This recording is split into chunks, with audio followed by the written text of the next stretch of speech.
Siang teman-teman semua dimanapun berada dan yang menonton channel saya pada hari ini. Kita ketemu lagi dalam penjelasan yang pastinya terkait dengan masalah budaya. Salah satunya peralatan adat ataupun tradisi yang dipakai oleh orang tua dulu. Seperti sebelumnya saya sudah menjelaskan masalah mandau, tameng ini di belakang saya. Dan untuk yang hari ini saya akan coba menjelaskan tentang masalah sumpit. Dan sumpit adalah salah satu senjata khas kebanggaan kita orang Dayak secara keseluruhan selain mandau. Seperti itu. Sumpit dia panjangnya ada yang 1,80 m, panjangnya kalau diukur dengan meteran. Ada juga yang lebih, bahkan ada juga yang pendek dari itu. Tapi itu tidak ada masalah, tergantung kebiasaan dan pemakaian kita masing-masing. Tapi tidak ada sumpit itu yang panjangnya sampai 3 meter. Dengan postur tubuh kita yang seperti ini, postur tubuh sumpamanya seperti Empu Glol ini, sumpitnya sumpamanya panjangnya 3 meter atau 4 meter nggak mungkin, karena pastinya nggak ada. Minimal sekitar 2 meteran lah atau lebih sedikit, itu sudah maksimal dan ideal. Tentunya di depan sumpit itu harus ada namanya sangko. Seperti ini sangko. Ada mata tombaknya, ada ininya. Nah, ini sumpit yang ada. Nah, ini ada mata tombaknya. Jadi ini yang panjang. Nah, teman-teman bisa lihat semua panjang bener ini. Rasanya 2 meteran. Mungkin lebih. Ini sumpit tua pernah dipergunakan di era Belanda kala itu. Nah, itu. Dan sama ini juga sumpit tua, tetapi ininya kemarin putus, rusak, saya rajut kembali. Nah, jadi mungkin kelihatan agak baru lah, tapi kalau yang lain dijamin 100% tua. Untuk sumpit sendiri, apakah kita saat ini harus mengandalkan sumpit tua sebagai kebanggaan kita? Boleh iya, boleh juga enggak. Kenapa demikian? Kita tetap memiliki ataupun membanggakan sumpit tua itu sebagai warisan daripada si pemilik sebelumnya atau keturunan dari kita. Namun itu belum tentu kita punya. Nah, seperti itu. Belum tentu kita punya. Ya kalau bisa, meskipun sumpit tua itu kita usahakan itu punya kita sendiri, menjadi milik kita dan bisa kita pakai, bukan sumpit yang menjadi warisan milik bersama dengan keluarga.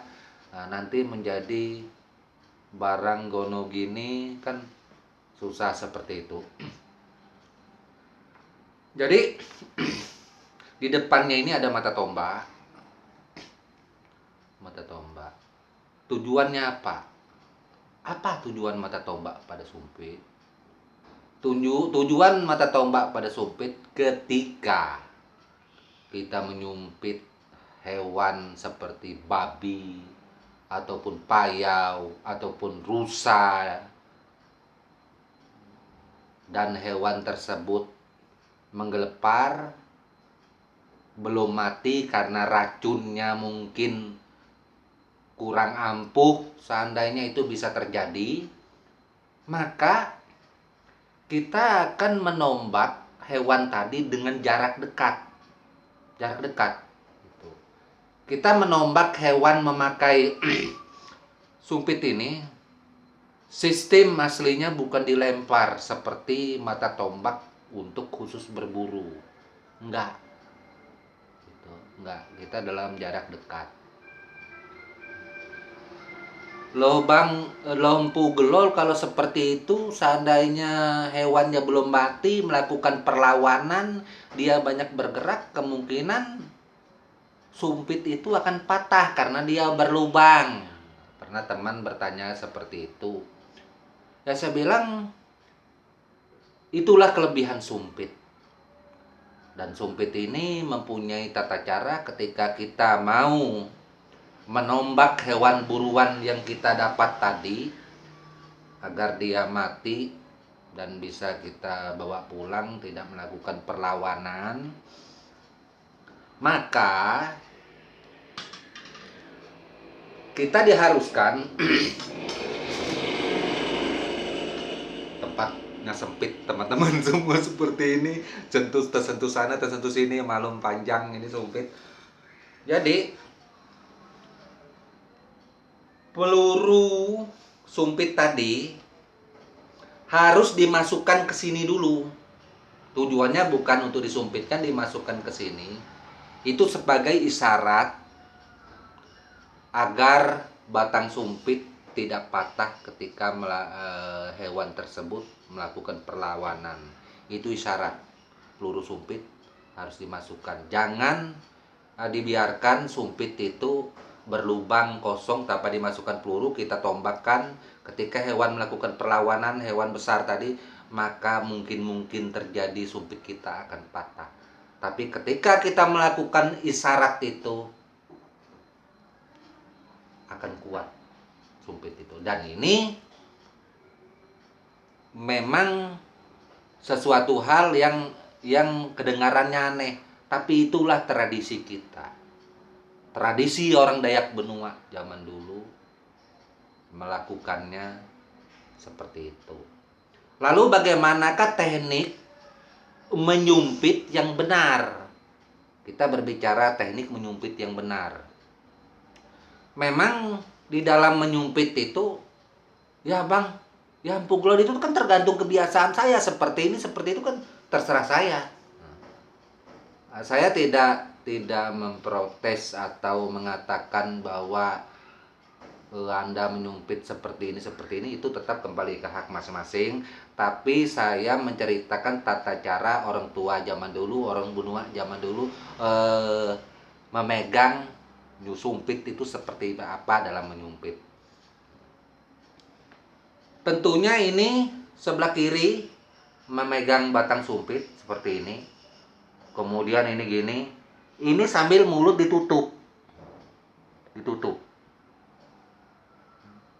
Supaya ketika dia meniup sumpit itu tadi, anginnya tidak lari kemana-mana.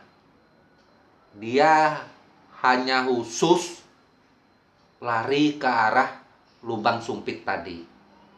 Seperti itu. Saya contohkan caranya, biar teman-teman dimanapun bisa lihat, khusus yang pemula kepingin belajar, kepingin tahu tentang tata cara orang Dayak nyumpit. Saya di sini bukan mengajari orang Dayak yang menyumpit, karena kalau orang Dayak itu tidak perlu diajari, memang budayanya pasti tahu seperti itu. Nah, teman-teman bisa lihat seperti ini. Ini masuk.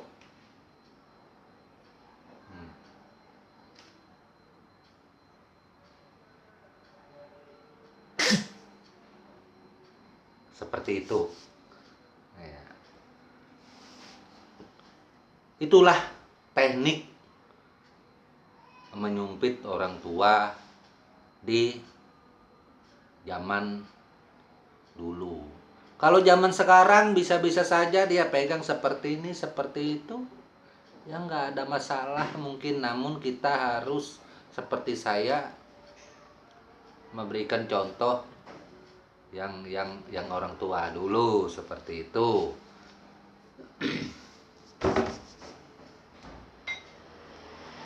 Ada juga yang bertanya, Empu Gelol sumpit itu dari kayu apa sih? Nah, seperti itu. Saya bilang kalau sumpit itu kalau menurut kami Dayak Benua, yang pastinya kalau tidak kayu ulin, kayu darat, dan kayu yang lain lah, bermacam-macam kayu yang memang dikhususkan untuk pembuatan sumpit. Dan kayu khusus memang dari dulunya saya kurang tahu sih bahasa Indonesia ini nama-nama kayu karena belum ada pelajaran di situ. Tapi yang pasti sumpit itu adalah kayu pilihan yang memang dikhususkan untuk membuat sumpit. Ada juga yang bertanya, seperti apa sih kekuatan racun sumpit itu, Empu Gelol? Kekuatan racun sumpit itu bermacam ragam. Ada yang begitu kena sumpit, begitu kena rebah langsung mati. Ada yang kena sumpit itu dia beberapa langkah rebah langsung mati. Ada yang begitu kena sumpit itu dia belum rebah bisa jalan tidak jauh beberapa meter langsung mati. Ada bermacam-macam bentuk racun sumpit tergantung pada waktu pengolahannya tadi. Jadi untuk kekuatan racun sumpit, sumpamanya mata sumpit itu secara tidak sengaja racun itu terkena anjing, sumpamanya hewan anjing. Padahal mungkin entah karena apa, entah karena dia terinjak atau tak sengaja ketika seseorang mau latihan nyumpit binatang tertentu seperti monyet, sumpamanya anjing terlewat terkena, sumpamanya. Anjing itu mempunyai darah meskipun sama merah, dia lambat mati. Dia agak tahan terkena racun sumpit, agak tahan meskipun dia mati juga. Kalau anjing itu sampai rebah terseok-seok sumpamanya terkena meskipun dia belum mati, itu racunnya sudah ampuh. Karena kalau terkena manusia hitungan detik pasti mati. Begitu juga terkena dengan monyet. Nah, ini racun sumpit di zaman dulu. Adakah racun sumpit di saat ini seperti itu? Ada. Dan itu tetap diolah. Namun bukan difungsikan untuk membunuh manusia. Yang pastinya racun sumpit pada saat ini itu tetap disimpan, tetap dipelihara untuk kalangan orang-orang Dayak tertentu, terutama yang masih mendiami di kampung, untuk berburu, untuk menjaga kebunnya dari gangguan binatang lain yang merusak tanaman. Nah, seperti itu. Jadi sumpit adalah senjata yang sangat mematikan di zamannya dan di zaman ini. Nah, itu sangat mematikan. Orang kena tembak pistol, kena kaki belum tentu mati, sempat dioperasi, terkecuali kena jantung atau kepala. Tapi kalau sumpit, tidak usah terkena di betis, terkena di ujung jari kaki, ujung jari tangan, asal ketemu darah, mati kita. Patokannya kurang lebih seperti ular kobra. Seperti itu tingkatan dari racun sumpit. Jadi ada juga yang bertanya kepada saya, Empu Gelol, saya kepingin tahu berapa jauh sih pencapaian melesatnya peluru sumpit itu untuk tepat mengenai sasaran. Nah, saya bilang untuk tepat mengenai sasaran racun sumpit ini tergantung panjangnya sumpit. Nah, itu sebagai penentu. Panjangnya sumpit menentukan jarak tempuh daripada peluru atau basa benua atung potak. Nah, itu bisa mengenai sasaran yang tepat. Apakah jadi dalam jarak 50 meter itu bisa mengenai sasaran yang tepat? Bisa. Lebih dari 50 pun bisa. Tergantung kebiasaan orang tersebut dan dia memang mahir menyumpit ataupun itu menjadi kesehariannya dia berburu. Tuh. Karena sumpit, sumpamanya yang 2 meter ataupun lebih, semakin tekanan udaranya itu kuat, semakin jauh peluru yang melesat ke sana. Itu. Selain itu, lubang sumpit juga menentukan arah peluru. Jadi sumpit asli itu kita yang pasti tidak mungkin begitu kita lihat lubangnya ini ke arah lampu di ujung sana, ada lampu, kita putar-putar gini, lubangnya tidak mungkin lari begini, tidak mungkin belok-belok. Kalau itu belok-belok lari ketika kita lubang itu tidak senter, istilah bahasa di sininya, berarti itu sumpit souvenir. Itu. Tapi kalau sumpit tua rata-rata pasti lurus lubangnya itu. Lalu gimana Empu cara melihara lubang sumpit supaya tidak kotor? Nah, ada kemarin juga teman-teman bertanya. Aku bilang memelihara lubang sumpit sebaiknya kita menyiapkan rotan yang panjang, rotan lalu diikat dengan seumpamanya kain di ujungnya, ya kan 2 tingkat atau sebelah bawah, dimasukkan ke lubang sumpit seperti ini nih. Nah, ini rotan. Nah, ini dimasukkan seperti ini. Nah, itu pemeliharaan lubang sumpit supaya tidak kotor. Nah, seperti itu. Samakah sumpit Dayak ini untuk seluruh Borneo, Kalimantan ini? Saya berani mengatakan kalau yang namanya sumpit sama. 100% sama. Nah, itu. Jadi di dalam menyumpit itu biasanya kalau senjata itu pasti ada kekerannya Empu. Nah, gimana sumpit ini pakai kekeran enggak Empu? Nah, ini. Jadi sumpit ini kan seperti kekeran. Namun di dalam kita menyumpit ini tidak berarti. Tidak terlalu berarti. Karena yang menentukan itu pernapasan. Ketika kita dari sana posisinya seperti ini, kita mau nyumpit seperti ini. Dengan batangnya ini ke arah sasaran tadi. Jadi hati dengan pikiran dengan mata. Apabila pikiran kita itu dengan mata itu ibarat kayak seperti internet itu connect, kekuatan feeling lah. Apabila feeling kita itu merasa pas, kita hembuskan napas, sumpitkan, kena. Jadi sumpit ini sebenarnya kekuatan feeling. Tapi saya mengatakan ini bukan untuk yang biasa menyumpit. Karena kalau yang biasa menyumpit, dia nggak perlu penjelasan seperti ini. Karena dia sudah pasti tahu berpengalaman pekerjaan hari-hari.